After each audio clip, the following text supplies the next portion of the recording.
जय हिंद, वंदे मातरम। वॉर रुकवा दी पापा, ये ऐड तो आप लोगों ने देख ही लिया होगा और ऑब्वियस सी बात है इसके ऊपर चटखारे भी ले लिए होंगे। अब ध्रुव राठी ने भी जब जिस चीज को घुमाने में काफी मदद करी हो और कई सारे चुनावी इन्फ्लुएंसर्स भी जब इस नदी में कूद गए हों, तो ऑब्वियस सी बात है ऐसी चीजें बहुत ही बढ़िया तरीके से फैलती। बीजेपी कैंपेन का हिस्सा रहे इस पूरे एक पार्ट को काफी तरीके से लोगों ने ट्रोल किया, लेकिन अब इसके ऊपर जब एक्सप्लेनेशन निकलकर सामने आया है तब उसके जवाब में कोई कुछ बोल नहीं रहा है। दरअसल विदेश मंत्री जयशंकर ने सोमवार को कहा कि 2 साल पहले रशिया यूक्रेन लड़ाई के दौरान पीएम मोदी ने रूसी राष्ट्रपति व्लादिमीर पुतिन और यूक्रेन के राष्ट्रपति वोलोदिमीर जेलेंस्की से फोन पर बात कर ये बात मेक श्योर करी थी कि लड़ाई जिन इलाकों में है उन इलाकों से भारतीय छात्रों को सुरक्षित निकाला जा सके। मुंबई में मीडिया हाउस के संपादकों से बातचीत में जयशंकर ने बताया कि भारतीय छात्रों को वहां से निकालने का घटनाक्रम कैसे चला था। उन्होंने बताया कि पीएम मोदी ने खार्किव और सुमी से भारतीय छात्रों को सुरक्षित निकालने के लिए पुतिन को 2 बार और जेलेंस्की को 1 बार कॉल किया था। जयशंकर ने कहा कि 2 घटनाएं थी, एक खार्किव में और एक सुमी में। खार्किव वाले पूरे जो ऑपरेशन हुआ था, जो घटनाक्रम था, उसमें हमने स्टूडेंट से कहा था कि वे शहर से बाहर आकर एक तय जगह पर पहुंच जाएं जहां से उन्हें पिक किया जा सके। सब कुछ सेट था, स्टूडेंट्स ने उस जगह पहुंचना शुरू कर दिया, लेकिन तभी किसी गलतफहमी की वजह से रूसी सेना ने उस जगह पर फायरिंग शुरू कर दी जहां हमने अपने छात्रों को जुटने के लिए कहा था। जयशंकर ने बताया कि तब पीएम मोदी ने पुतिन को फोन किया और उन्हें बताया कि हमारे लोगों ने एक सेफ जोन बनाया है और मोदी ने पुतिन से पूछा कि आप सेफ जोन पर फायर कैसे कर सकते हैं। इसके बाद पुतिन ने कहा कि इसे लेकर वे कुछ करते हैं और 2 से 3 घंटे के बाद हमें मैसेज मिला कि फायरिंग रुक गई।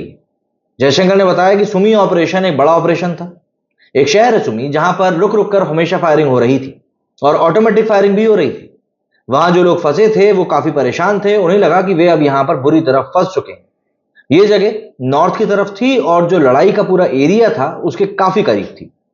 हमारे स्टूडेंट्स को हमने भरोसा जताया कि भैया आप घबराइए नहीं, हम आपको वहां से बाहर निकाल लेंगे। हमने वहां बसें भेजी, हमने अपने स्तर पर यह पता भी किया कि स्टूडेंट्स निकल जाएंगे और उस दौरान कोई फायरिंग नहीं होगी। जैसे ही स्टूडेंट्स बस में चढ़े, फायरिंग शुरू हो गई। रूस ने कहा कि यूक्रेन ने फायरिंग शुरू करी है और यूक्रेन ने कहा कि रूस ने फायरिंग शुरू करी। तो हमारे स्टूडेंट्स वापस चले गए और वे काफी ज्यादा उदास भी थे। उन्होंने कहा कि उन्हें सेफ पैसेज चाहिए और वे तब तक बाहर नहीं आएंगे जब तक कि कोई आकर उन्हें लेकर नहीं जाता। इसके बाद हमने दिल्ली से 2 रूसी वॉलंटियर्स भेजे। इन वॉलंटियर्स ने कहा कि वे स्टूडेंट से मिलेंगे और उन्हें बाहर निकालेंगे, लेकिन उन्हें एक रास्ते की जरूरत होगी। इसके लिए हमें पूरे रास्ते पर फायरिंग ना होने के एग्रीमेंट की जरूरत थी, ना कि किसी एक जगह पर फायरिंग रुकने की। इसके बाद पीएम मोदी ने पुतिन और जेलेंस्की दोनों को फोन किया और उन्हें बताया कि हमने ये रास्ता बनाया है और उन्हें स्टूडेंट्स को वहां से निकालना है। पुतिन और जेलेंस्की दोनों इसके लिए तैयार हो गए। जब पीएम मोदी ने इन नेताओं से बात करी तब जयशंकर का कहना था कि मैं उस समय पर वहीं पर मौजूद था, इसलिए मुझे चीजें एग्जैक्ट पता है। फरवरी 2024 में रूस यूक्रेन जंग को 2 साल पूरे हो गए।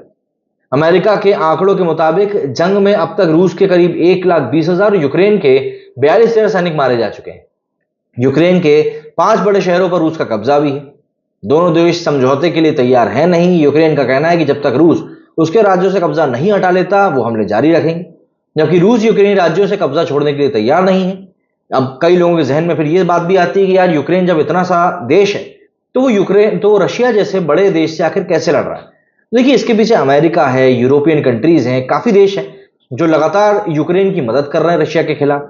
तो ऐसे में आप इसको अगर वर्ल्ड वॉर 3 नहीं मानते तो कहीं ना कहीं आप इसको एक कोल्ड वॉर के साथ तो बिठाकर देख ही सकते हैं। क्या कहना है आप लोगों का इस बारे में, कमेंट करके जरूर बताइएगा। और हाँ, कुछ लोगों से सवाल भी कीजिएगा जिन लोगों ने इस बारे में बात करी थी कि वॉर कैसे रुकवा दी पापा ने, तो बताइएगा कि पापा ने क्या कुछ किया है। मेरे स्टूडियो फिलहाल उतना ही। जय हिंद, जय भारत।